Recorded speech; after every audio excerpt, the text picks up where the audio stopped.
My name is Bernie. I'm the family support worker in Crinan Youth Project. I've been here for the last 20 years. And I suppose how it all started was back in the early 90s. We had an increase of heroin use, and people got together because there was no treatment services. There wasn't that many treatment services around, and there was actually none for under 18s. So we asked the priest here, could we have a meeting here with the HSE area manager, and it was looking for a 24-hour helpline. And when I sat there and I was listening to everybody's story, it was like, these are telling my story. And I could actually feel the pain because I was going through that pain myself. And from that then, we met every week. Now we dwindled off to a few, to about 20, then down to 15. And up to now we still have 6 of the original group that became Crinan Family Support Group. I suppose what we offer here is, if someone knocks at the door, I will invite them in, have them a cup of tea, empathise with them, tell them I know what they're going through. I feel, because I do feel the pain. And I always say I'd hate to be only starting off now, knowing that my child's on drugs. Because I think everybody's pain is the same, their needs are the same, regardless of where you're from. A parent is a parent, and they only want what's best for their child. I also encourage them to self-care. It's something that we don't do. It's something that a lot of parents don't do. So I encourage that all the time. I encourage them to go for holistic treatments, which we provide here.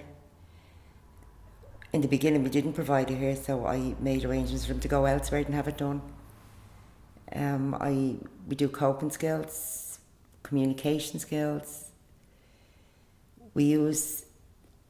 I would use a lot of stuff that's called CRAFT, and that's community and family reinforcement training. And it's just to try and give them the tools that they need to cope with addiction within the family. Because, and a lot of people don't understand that every addict, every young person who's an addict, have parents, they have siblings, they have extended families, and each one is affected. It just doesn't affect the young person or the parents. It spreads out, and I just feel the pain and trying to encourage them to change the way they communicate or change how they look after themselves, educate them around drugs, about enabling, about taking their power from them. Or some parents kind of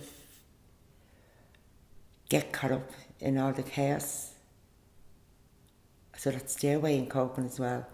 So it's trying to get them to stop doing that and getting the young person to make decisions for themselves or make phone calls, because parents ring in making excuses, they can't come in, he's sick. I get them to try and stop all that stuff, to give them back their own power and let them, and it's part of their recovery as well. I also find if the young people that attend here, if their parents attend for therapy, I think they have a better chance of actually getting to where they want to be. I actually love working with parents. I love working with the young people. I'm also the tea here, so I cook a dinner for the young people that come in. A lot of them are homeless. I try and create a family atmosphere for them and get them set the tables, put out the knives and forks, put out the serviettes.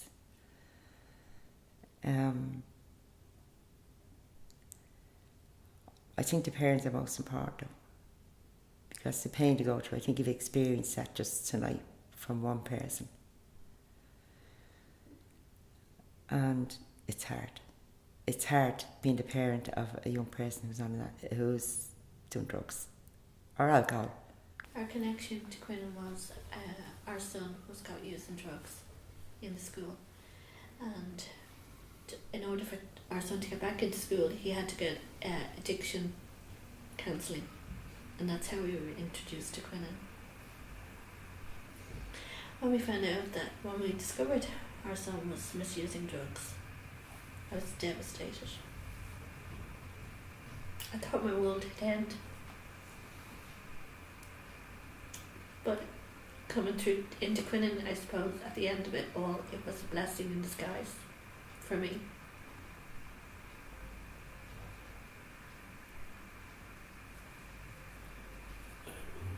When we encountered our difficulties with our son's misuse of drugs, we felt very, very lonely,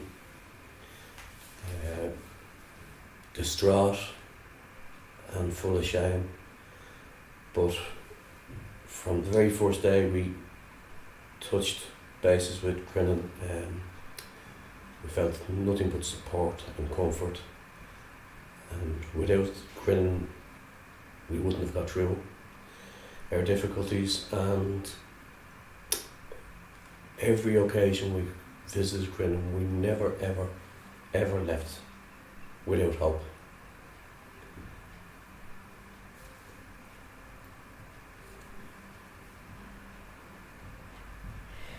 Well, our experience with Crinan has always been positive. Well, we were going through our bad times, and we had many, and all that gave me hope was, I'm in Crinan on Tuesday, or I might be in here on a Wednesday, and it was the one thing that gave me strength and gave me courage, knowing that I'll be back in here, because the advice, the counsel we got here was second to none, and I always look forward to my visits. I suppose through all of our turmoil, and when we probably couldn't face the issues at home, or we couldn't probably even talk to each other, Crinan was a great release for us to come in there. It gave us the opportunity to say things that we weren't probably able to say, discuss our hurt, our letdowns, our difficulties with certain aspects of our life. And it just gave us that outlet. And the occasions that we weren't, our visits might be 2 weeks, 3 weeks apart, there was always the longing, and I certainly always felt it was time to get back to Crinan, because it was the support we needed. It was what kept us going.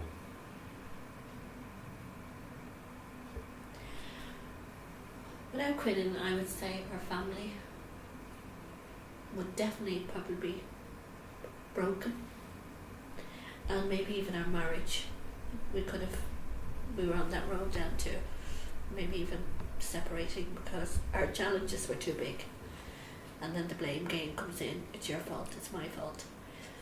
But the family therapy in Crinan makes you see further than that, and to realise that it's not all your fault, and it gives you the tools to deal with your challenges, and it just makes you stronger. And I would definitely say our relationship is much stronger. We're a far better family, we're far better at coping, and I suppose it was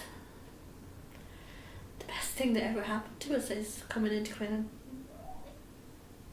It really, really changed our lives for the better.